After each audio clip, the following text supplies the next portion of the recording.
kita semua. Saya akan memaparkan mengenai bahan sajian saya, yaitu tentang anak menurut PL. Nah, kiranya bahan sajian yang akan saya paparkan ini dapat menambah pengetahuan dan wawasan yang baru untuk kita semua.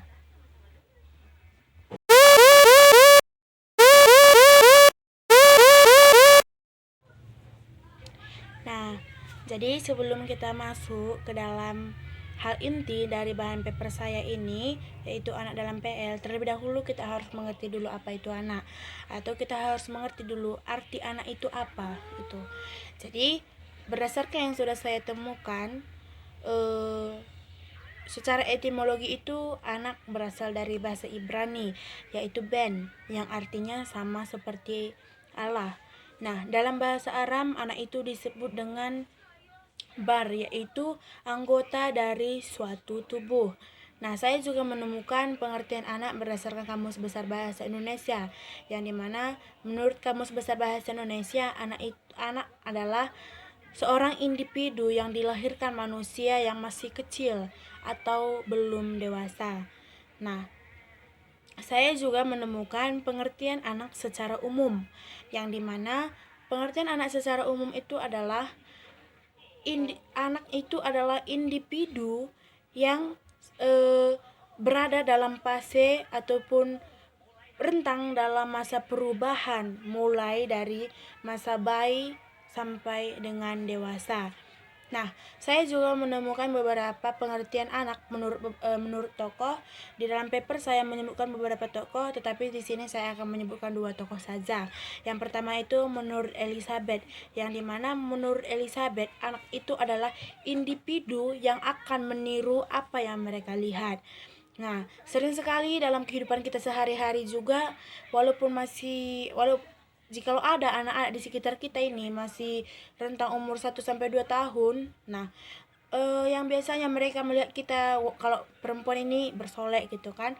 Nah, mereka akan memperhatikan itu, dan terkadang mereka akan mempraktekkan apa yang dia lihat itu. Anak-anak sering sekali melakukan apa yang mereka lihat, dan ini memang kalau kita perlihatkan ataupun jikalau kita lihat di dalam tengah-tengah lingkungan kita, itu memang betul. Saya sendiri melihat itu gitu, karena adik saya masih umur berapa tetapi udah sering melihat bersolek gitu kan, ujung-ujungnya ngikut gitu. Nah, yang kedua itu menurut Singgi. Menurut Singgi ini, anak itu adalah seorang individu yang harus bertumbuh dan berkembang menjadi seorang yang dewasa, yang nantinya dapat membawa dia ke hal kemandirian atau hal kemandirian atau tidak menyusahkan orang lain. Nah, jadi menurut saya ini anak itu harus betul-betul mandiri, tidak bisa menyusahkan orang lain atau menimbulkan masalah bagi orang lain.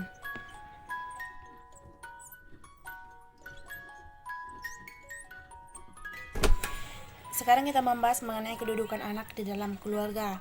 Nah, dalam sebuah keluarga, anak mendapat tempat atau posisi di dalam keluarga itu, yaitu mendapat hak dan kewajiban. Nah, kewajiban anak maksudnya di sini antara lain yang pertama menaati dan menghormati orang tua. Nah, ini tentunya wajib kita lakukan di dalam kehidupan kita. Nah, jangan sesekali kita membantah apa yang dikatakan oleh orang tua kita. Tetapi jangan membantah maksudnya di sini positif. Jangan pula yang negatif pun kita iya-iyakan gitu ya kan. Yang selanjutnya itu berperilaku dan berakhlak baik. Nah, di sini ini contohnya simpel saja. Kita tahu bahwasanya pekerjaan orang tua kita itu tentunya sibuk sekali, banyak pekerjaan yang mereka lakukan. Nah, kita bisa melakukan ataupun membantu orang tua kita yaitu dengan mengerjakan pekerjaan rumah. Nah, maksudnya di sini mengerjakan pekerjaan rumah ini adalah kita tidak dituntut untuk melakukan semua pekerjaan rumah, tetapi kita melakukan pekerjaan rumah itu sesuai dengan umur atau usia kita.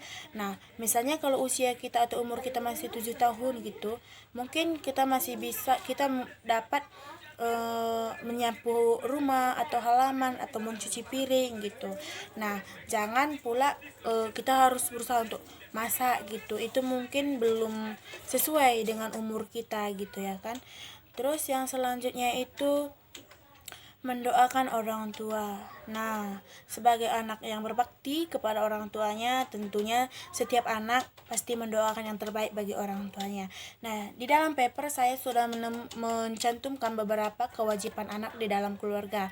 Nah, saya juga akan menyebutkan hak anak di dalam keluarga itu beberapa poin, karena di dalam paper juga saya sudah mencantumkannya.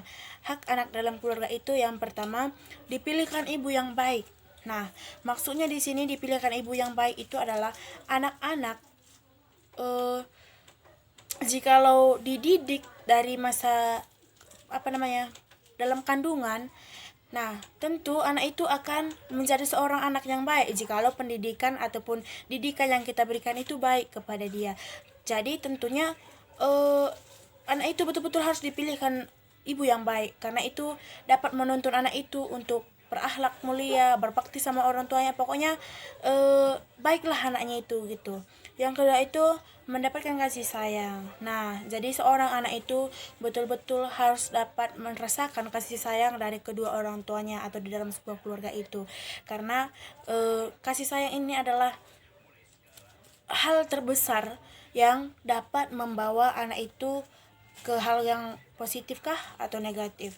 Nah, jikalau anak-anak tidak mendapatkan kasih sayang di dalam rumah ataupun keluarganya, tentunya anak-anak ini akan mencari kesenangan atau kasih sayang di luar. Nah, tentunya kalau di luar mencari kasih sayang belum tentu mendapat kasih sayang yang positif atau dia melakukan yang bagaimana gitu. Jadi, anak itu harus betul-betul mendapatkan kasih sayang dari keluarga supaya tidak salah dalam bertindak gitu.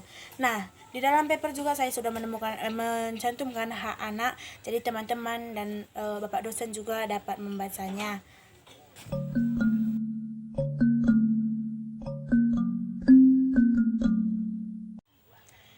Baik, di sini akan saya paparkan juga mengenai faktor-faktor pembentuk karakter anak.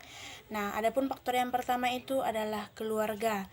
Nah, kita tahu bahwasanya keluarga itu adalah faktor pendidikan atau didikan yang utama dan terutama terhadap seorang anak. Nah, kalau guru saya dulu mengatakan seperti ini. Tahu kali aku bagaimana kondisi dalam rumahmu melalui karakter yang kau bawakan, katanya kayak gitu. Nah, jadi tentunya itu pun sudah menjadi suatu alasan gitu. Berarti betul bahwasanya didikan ataupun pembentukan karakter kita ini harus berawal dari keluarga kita gitu. Nah, itulah faktor yang pertama. Yang kedua itu lingkungan masyarakat. Nah, selain dari keluarga, faktor yang kedua itu kan tadi lingkungan masyarakat. Nah, kita juga dapat dilihat orang karakter kita berdasarkan lingkungan tempat tinggal kita. Nah, kenapa saya katakan begitu? Jikalau ada seorang anak yang berada di tengah-tengah lingkungan orang yang berpendidikan, tentu anak itu akan berpikir ataupun bertindak sebagai orang yang berpendidikan gitu. Nggak sama seperti anak yang memang lingkungan tempat tinggalnya itu memang orang yang tidak berpendidikan dan nakal gitu ya kan. Jadi anak itu juga akan memiliki karakter yang seperti itu. Jadi kita berada dalam lingkungan apa itu dapat ditentukan oleh karakter kita. Yang ketiga itu lembaga pendidikan. Nah, melalui lembaga pendidikan ini anak-anak juga akan dibentuk karakternya. Nah, kalau melalui lembaga pendidikan ini hanya beberapa persen sih yang dibentuk karakter anak. Yang kita tahu juga di mana namanya pendidikan atau sekolah tidak mungkin tidak memberikan pendidikan karakter yang bagus kepada anak-anak. Tentunya setiap pembelajaran itu mengarahkan anak untuk memiliki sikap atau keterampilan yang baik seperti itu. Dan kita tahu juga bahwasanya pembentukan karakter ini jugalah yang menjadi tujuan umum dalam setiap pengajaran ataupun pelajaran.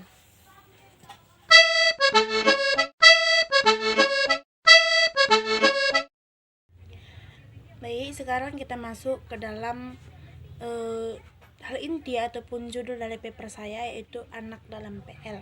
Nah, jadi anak dalam PL itu juga sama seperti yang sudah saya katakan tadi, itu berasal dari bahasa Ibrani yang berarti ben, yang berarti sama seperti Allah, dan dalam bahasa Aram itu adalah bar, yang artinya anggota dari suatu tubuh. Nah, di dalam kitab Kejadian 33 ayat 1 sampai 6, anak disebut sebagai karunia Allah, yang merupakan pemberian Allah yang secara cuma-cuma ataupun hadiah kepada setiap manusia.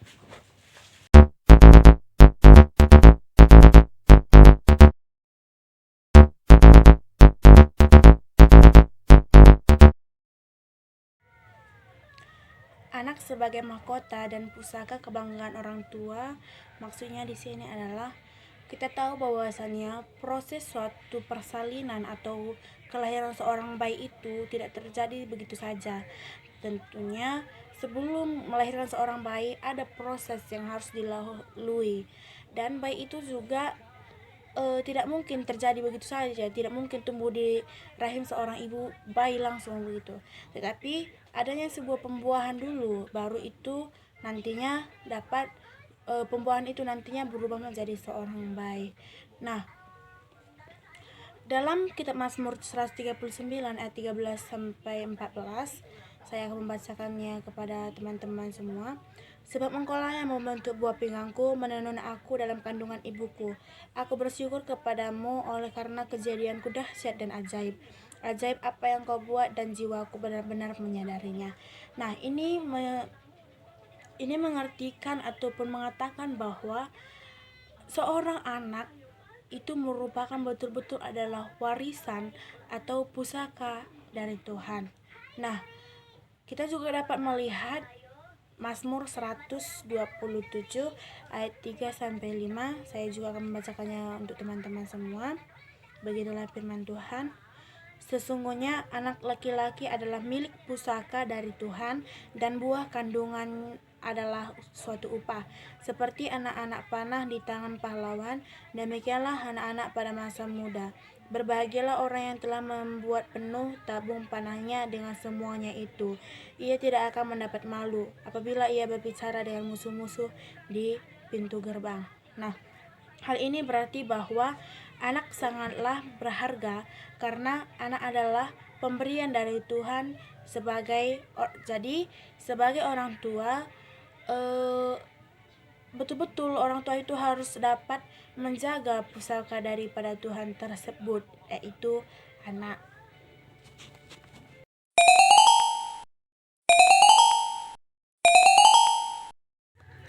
Poin yang selanjutnya itu adalah anak sebagai berkat karunia Allah. Nah, sering sekali di dalam tengah-tengah lingkungan ataupun sekitar kita, jikalau ada sebuah pesta pernikahan, pasti setiap orang mengatakan untuk cepat-cepat untuk memiliki momongan atau anak. Nah, begitu juga dengan seorang tokoh dalam Alkitab, yaitu Ribka, yang dimana setelah Ribka memilih untuk meninggalkan keluarganya, dia itu menerima ataupun diberkati oleh keluarganya untuk menjadi beribu-ribu laksa, dan semoga keturunannya itu dapat menduduki tempat-tempat atau kota-kota musuh mereka. Nah, begitu halnya juga dengan Ishak, yang dimana Ishak juga diberkati untuk mendapatkan keturunan yang dimana keturunannya itu akan sama seperti bintang-bintang yang ada di langit. Nah, tentunya ini semua tidak terlepas daripada manusia yang pertama kali diciptakan Allah, yaitu Adam dan Hawa, yang dimana berdasarkan Kejadian 1 ayat 28, dimana Allah memberikan perintah supaya Adam dan Hawa itu dapat memenuhi seluruh isi bumi. Nah, tentunya ini merupakan suatu tugas yang harus dilakukan oleh Adam dan Hawa. Nah, untuk memenuhi bumi inilah dimana Hawa itu harus betul-betul merasakan susahnya, sakit dan susahlah untuk melakukan suatu proses persalinan. Nah, walaupun susah dan sakitnya ataupun bersusah payah dalam persalinan atau melahirkan, dia berhasil melahirkan anak yang diberi nama Kain. Nah, di dalam Alkitab begitu banyak pasangan suami istri. Nah, yang sudah beberapa tahun lamanya menikah, tetapi mereka belum mendapat keturunan. Tetapi itu tidak menutup kemungkinan untuk mereka supaya mereka mendapat keturunan. Nah, oleh karena iman percaya mereka kepada Allah dan mereka meminta kepada Allah, mereka diberi keturunan oleh Allah. Nah, saya akan memberikan contoh yaitu Sarah, yang dimana Sarah ini sudah menikah beberapa tahun, tetapi dia juga tidak memiliki keturunan beberapa tahun lamanya. Dia itu menerima ataupun mendapat keturunan atau anak itu setelah dia sudah tua. Nah, setelah dia tua itu dia mendapatkan anak, dan anaknya itulah yang diberi nama Ishak. Nah, begitu banyak masih anggota tokoh-tokoh di dalam Alkitab yang anak itu dia dapatkan betul-betul berdasarkan berkat karunia dari Tuhan.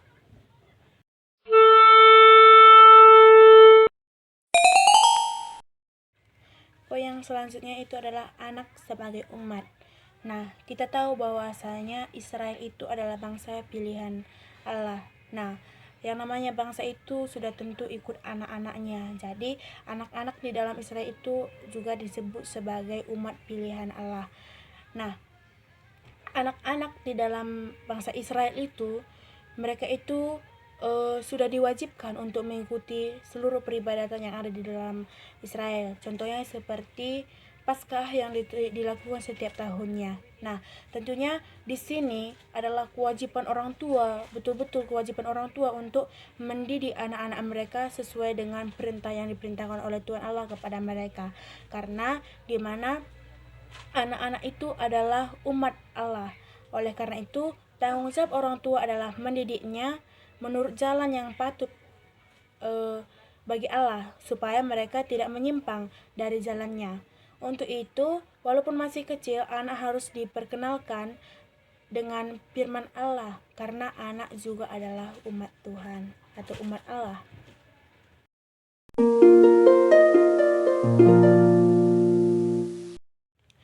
Baik, poin yang selanjutnya itu adalah anak sebagai alamat pengajaran Tuhan.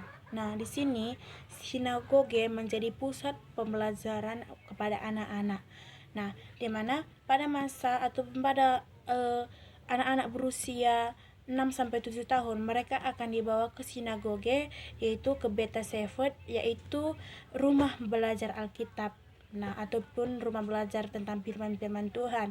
Nah, disinilah anak-anak akan diajarkan mengenai Taurat. Nah, walaupun begitu, orang tua tidak bisa lepas tangan akan pendidikan anak-anak, tetapi orang tua juga harus betul-betul dapat mendidik anak-anaknya, yang dimana berdasarkan Ulangan 6 ayat 7, saya akan membacakannya untuk teman-teman.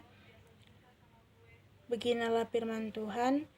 Haruslah engkau mengajarkannya berulang-ulang kepada anak-anakmu dan membicarakannya apabila engkau duduk di rumah, apabila engkau sedang dalam perjalanan, apabila engkau berbaring, dan apabila engkau bangun. Nah, ini adalah tugas orang tua. Walaupun sinagoge sudah menjadi pusat pembelajaran bagi anak-anak, tetapi itu semua tidak terlepas dari didikan terhadap orang tua juga. Jadi orang tua itu tidak bisa lepas tangan, tetapi orang tua itu harus betul-betul juga mendidik anak-anak itu supaya anak-anak itu memiliki dasar iman yang kuat atau teguh.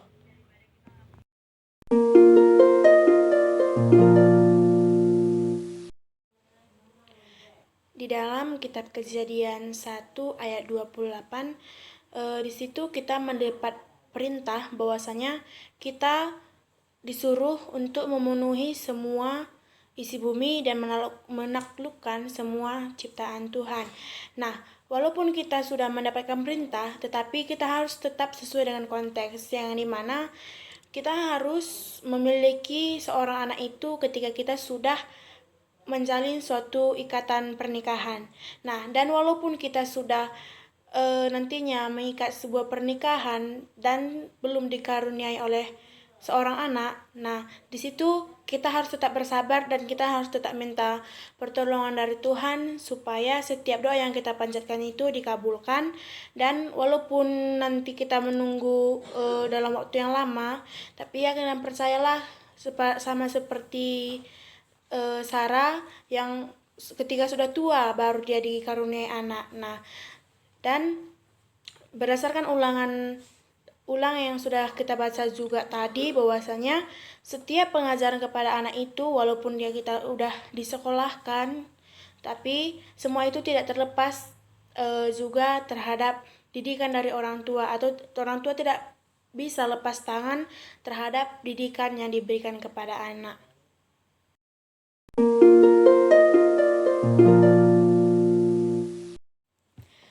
Dari pemaparan sajian yang sudah saya buat, saya dapat menyimpulkan bahwa anak dalam perjanjian lama itu berasal dari bahasa Ibrani, yaitu berasal dari kata ben yang artinya anak atau putra, dan di dalam bahasa Aram itu disebut bar, yaitu anggota dari suatu tubuh. Nah, berdasarkan kitab Kejadian 33 ayat 1-6, anak disebut sebagai karunia Allah yang merupakan pemberian yang diberikan secara cuma-cuma atau hadiah bagi umat manusia.